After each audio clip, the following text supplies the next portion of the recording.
Pablo Celi llegó a la Contraloría en el 2010 como asesor y fue nombrado subcontralor administrativo. Al año siguiente salió de la entidad y se fue a Argentina como embajador. Volvió en el 2014 por poco tiempo como subcontralor general. Y fue poco tiempo porque lo designaron delegado ante UNASUR, pero volvió otra vez en el 2016 como subcontralor general y ese mismo año lo nombran subcontralor subrogante. Al año siguiente, 2017, es el escándalo de Carlos Polit y el resto ya es historia conocida. Hay sectores hoy que se encuentran claramente interesados en que se caiga el juicio político a Pablo Celi. Incluso hay quienes dicen que el juicio es nulo y que la culpa de que se haya echado todo a perder es del presidente de la Comisión de Fiscalización, Fernando Villavicencio. Vamos entonces a conversar con el legislador para ir aclarando algunos aspectos que son necesarios clarificar, porque sin duda desde hace bastante tiempo el máximo organismo de control de las cuentas públicas ha sido una cueva de rateros que se encargó de santificar las más grandes corruptelas que se han desarrollado en el país. Fernando, buenos días y bienvenido a Contacto Directo. Un saludo, buen día, Lenin, ¿cómo está usted? ¿Se quedó o no sin piso el juicio político luego de que no se remitiera el informe de la comisión que usted preside en el plazo de 5 días que determina la ley? Para nada. El informe está presentado con todos los anexos, el informe con las 9 posiciones de los legisladores de la Comisión de Fiscalización, que en esencia coincidimos en la necesidad de avanzar al juicio político y en la censura en contra del excontralor Pablo Celi de la Torre. El informe estaba listo, es más, el informe de posición que yo he presentado es el informe completo, 252 hojas, miles de documentos de respaldo. Así es que quienes pretenden atribuir a una pequeña falla el hecho de que no hay juicio, va a haber juicio, y hoy en pocos minutos, a las 8 de la mañana, el Pleno de la Asamblea Nacional va a considerar, y entiendo que por mayoría absoluta o entiendo por unanimidad, decidirá el juicio y luego la censura. Los malestares que se han hecho manifiestos responden al interés de alguien o de algunas personas en que el juicio político no se realice. Este es el plato fuerte, ¿verdad? El interpelante Juan Cristóbal Lloret, que viene de filas del correísmo, planteó 6 acusaciones. Las causales estaban casi todas orientadas a defender al correísmo y señalar que el correísmo es o fue víctima de la persecución de Pablo Celi. Lo que hizo la presidencia de la Comisión de Fiscalización y la mayoría de legisladores es abrir la banda de este juicio a través de 50 comparecencias y más de 117 pedidos de información. Son miles de documentos. Entonces, quienes pretendían y pretenden llevar este juicio político en este tamaño se equivocaron, porque lo que logramos nosotros con el proceso de la presentación de pruebas y comparecencias es revelar que la Contraloría General del Estado fue convertida en los últimos 15 años en una lavandería de los pecados de la delincuencia de cuello blanco, que el desvanecimiento de glosas no es ni fue patrimonio exclusivo del señor Pablo Celi de la Torre, sino que fue una constante desde la época de su maestro Carlos Polit, cuando desvaneció las glosas para beneficiar a Odebrecht por decisión de Rafael Correa Delgado. Esto Fernando, lo dijo el propio Carlos Polit. Ahora, primero el correísmo quería cobrarle a Celi el hecho de haber actuado en contra de su máximo líder y de algunos de sus compañeros, eso está claro. Luego, le interesó al correísmo que se censure a Celi por haberse arrogado funciones y de esa manera allanar el discurso de que todo lo actuado en contra de los suyos era ilegítimo y que muchos de los juicios entonces serían nulos. ¿Y ahora qué? ¿Ya no quieren nada? Ahora persisten en su interés, pero lo que ya logró la Comisión de Fiscalización es lo importante. Ahora lo que falta es poner el juicio al horno, pero casi el 95% se ha logrado. Hoy el país conoce, por ejemplo, que entre el día 25 de mayo y el 2 de junio del año 2017 se generó una especie de asalto a la Contraloría General del Estado, provocado por 2 grupos en pugnas, y de esta pugna es que nace lo que los correístas llaman el peor presidente de la historia. ¿Quiénes eran estos grupos? Un grupo liderado por Carlos Polit, que estaba siendo acosado y ya acusado por el caso Odebrecht. Por esa razón es que el 2 de junio allanan su casa. El 25 de mayo el señor Pollitt abandona el país porque ya sabía que venían tras él. Y claro, él tenía en sus manos 3 informes con responsabilidad penal. Y esto es lo importante, Lenin. Permítame que le exhiba al país. ¿Contra quiénes? Este es un informe con responsabilidad penal en contra del exministro de Gobierno César Navas. Aquí está el informe, más de 170 páginas. Dice aquí, responsables: César Navas, Homero Arellano, Luis Yepes y los representantes de las compañías chinas CIEC y CAMC por peculado al haber adjudicado contratos para la construcción del ECU 911. ¿El monto ¿Quién del firmó perjuicio, esos? Fernando, en ese caso? Más de 30 millones de dólares. ¿Quiénes firmaron esos contratos corruptos? En el gobierno de Correa. Otro informe que desaparece de la Contraloría General del Estado es este. El informe de gastos reservados, firmado por Daniel Fernández de Córdoba, sobrino de José Serrano Salgado, presidente de la Asamblea en ese entonces. En este informe se le responsabiliza por peculado al ex fiscal Carlos Baca. Y el otro informe es por 330 millones de dólares de contratos del Ministerio del Interior. Entonces, ¿qué es lo que pasa el 2 de junio, ecuatorianos? La policía toma por asalto la Contraloría General del Estado. ¿Por orden de quién? De César Navas.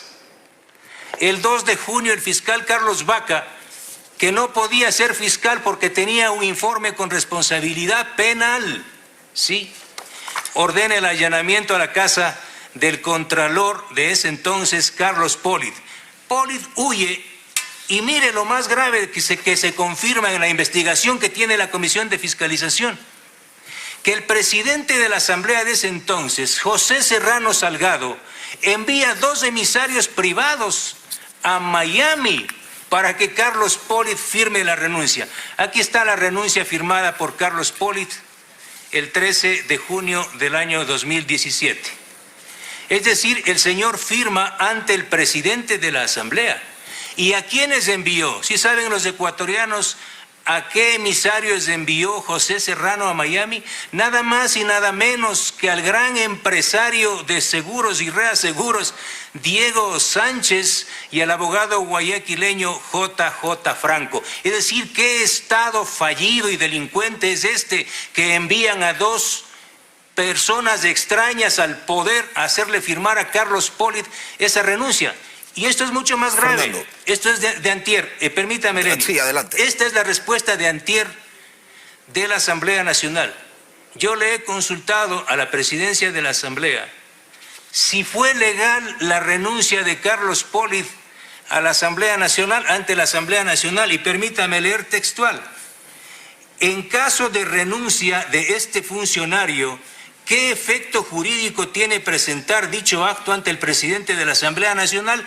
Le pregunto a la presidenta de la Asamblea, y responde la coordinación jurídica y el secretario general de la Asamblea lo siguiente: es necesario precisar que la renuncia debe ser presentada ante la autoridad competente, en este caso ante la entidad nominadora, que es el Consejo de Participación Ciudadana. Es decir, Carlos Pollitt renunció ante la Asamblea. ¿Cuál es el efecto jurídico? Aquí está la posición firmada por las máximas autoridades de la Asamblea Nacional la semana anterior. Este es un Estado realmente demencial. Este es un manicomio jurídico en el que estamos viviendo. Esta es la realidad de la Contraloría General del Estado. Y que algunos podrían entender, Fernando, como que si Carlos Pollitt no renunció ante la autoridad competente, la subrogación de Pablo Celi no tiene ningún sentido y este juicio tampoco. Claro, entonces ese es el dilema de los correístas. Si Pablo Celi no fue posesionado, no fue nombrado legalmente como contralor, ¿cuál es el sentido de este juicio político? Pero luego esto se resolvió cuando el Consejo de Participación Ciudadana y Control Social legitimó al señor Pablo Celi como contralor. Por esta razón es que estos documentos, que son realmente graves, de una gravedad absoluta, si el Pleno no resuelve en el proceso de juicio político, enviar a la Fiscalía General del Estado, lo haré como presidente de la Comisión de Fiscalización o como legislador, para que sea la Fiscalía quien investigue la desaparición de los documentos. Estos documentos fueron sustraídos de la Contraloría, no existen los 3 informes con responsabilidad penal. No es que se quemaron en octubre del 2019, ya habían desaparecido antes. Hubo 2 asaltos y un incendio. El primero fue este asalto, porque hubo un asalto, en esta pugna estaban José Serrano Salgado, el señor Navas, el señor Carlos Vaca, el señor Celi y por el otro lado Carlos Polit. Aquí ganó el grupo de Carlos Vaca, de José Serrano, que se alineó con el peor presidente de la historia, a decir de lenguaje correísta. Fernando. Pero no solo... Quiero preguntarle, abiertas las puertas de este infierno de corrupción, ¿quién más se quema? Los socialcristianos tampoco quieren enjuiciar a Celi y no está claro por qué. ¿Y qué pasa con Pachacutic? Bueno, mire, entonces aquí vienen los odios a Villavicencio. ¿Por qué? Porque claro, querían un juicio político chiquito donde le presenten a Pablo Celi como el único culpable. Y claro que es culpable y debe ser censurado, porque este señor desvaneció glosas, más de $1.000 millones en glosas desvanecidas. Pero aquí hay algo sustancial, Lenin. Lo que nosotros hemos confirmado en la Comisión de Fiscalización es que hubo un acuerdo, un entendimiento explícito entre el gobierno de Lenín Moreno y el gobierno chino para desvanecer todas las glosas de las compañías chinas. Sea la constructora de Coca-Cola Sinclair, de Sopladora, de Minas San Francisco, la empresa china Camse, Seyek, todas las compañías. Aquí está un documento gravísimo remitido por el Banco de Desarrollo de China el año 2016. Escuchen esto. El Banco de Desarrollo de China le remite al subsecretario de Finanzas del gobierno de Correa prácticamente una orden para que limpien toda la vida y las glosas de las empresas chinas que comercializan el crudo ecuatoriano. Así funcionó. Y claro, ¿qué es lo que hizo Pablo Celi el año 2016 cuando era subcontralor de Carlos Polit? Pablo Celi desvanece la glosa para beneficiar a Petrochina y a Nielsen Arias, autoridades de Petroecuador, una glosa por $40 millones. Es decir... Fernando, le preguntaba, ¿qué pasa con el Partido Social Cristiano? ¿Qué pasa con Pachacutic en medio de todo esto? ¿Cuál es el rol que ellos juegan? Les ha dolido, les ha molestado mucho, no que Villavicencio haya revelado esto, que Carlos Polit haya revelado y nosotros hayamos confirmado que el abogado JJ Franco, que es muy cercano a Jaime Nebot, haya sido el intermediario de José Serrano para hacerle firmar la renuncia a Carlos Polit. Y claro, a otros legisladores les ha molestado mucho la información que nosotros tenemos y estamos revelando de que esta estructura delictiva principalmente encubrió y benefició a exalcaldes, exprefectos y algunos hoy asambleístas.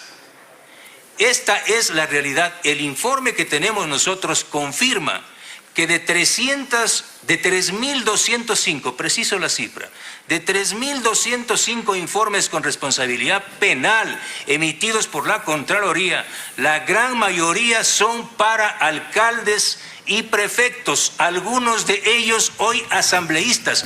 ¿Cómo funciona esto?